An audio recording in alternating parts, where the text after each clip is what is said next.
কোনো কিছু ক্লিয়ারলি না জেনে জাজ করিস কেন? ওর বাবা আমার মা ফ্রেন্ড ছিল, তোর আর আমার মতো। তাইলে প্রবলেমটা কোথায়? আরে সেটাই তো জানি না। তুই একটু আন্টিকে জিজ্ঞেস করবি, মানে কেন এই প্রবলেমটা হয়েছিল। তোর কি মনে হয় আমি এত বছরে মাকে এটা একবারও জিজ্ঞেস করি নাই?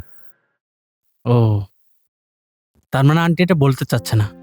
ঘুঙুর, তুই তো চাইলে এই সমস্যার সমাধান দিতে পারস। তুই আজকে তোর বাবাকে গিয়ে বলবি যে আন্টির সাথে ওনার প্রবলেমটা কি হয়েছিল। তোর কি মনে হয় আমার বাবাকে জিজ্ঞেস করলে সে বলে দিবে? দেওয়ার কথাও না, কিন্তু প্রবলেমটা তো জানতে হবে রে। কিন্তু সেটা কিভাবে? আমার মাথায় একটা আইডিয়া আসছে। কি?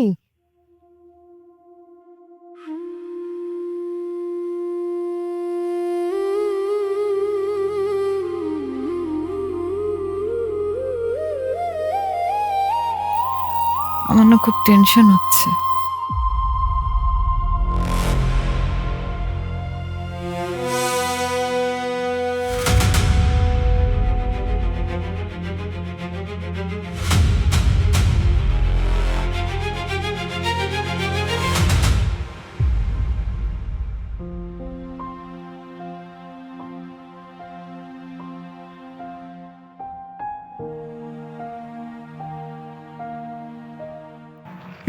অ্যাক্সিডেন্টের কথা বলে এখানে কে নিয়ে এসেছে?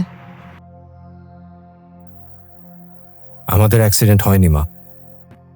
মানে কি? তাহলে আমাকে এখানে এভাবে ডেকে আনলি কেন? হ্যাঁ, আর এই ছেলেটার সাথে কি সম্পর্ক তোর?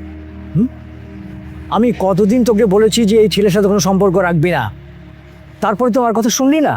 হ্যাঁ, আজকে বাবার চেয়ে এই ছেলেটা তোর কাছে বড় হয়ে গেল।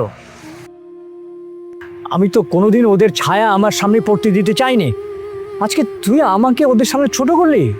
হ্যাঁ, তাহলে কি আমি ভুল ছিলাম? আজকে আমার নিজেকে আমার নিজের কাছে অনেক ছোট মনে হচ্ছে।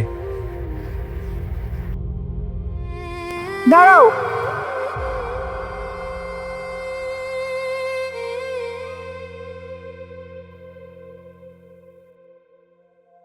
তিনি শুধু তোমার কথাই বলে গেলে, আমারও তো কথা থাকতে পারে, তাই না? তোমার আমার কথা তো সেদিনই শেষ হয়ে গেছে। কথা কখনো শেষ হয় না, আর বন্ধুত্বের সম্পর্ক সেটা তো আরো শেষ হয় না। আমি তোকে আগেই না করেছিলাম যে ওই লোকটাকে বিয়ে করিস না। ওই লোকটাকে কিন্তু আমার খুব সুবিধার মনে হয়নি।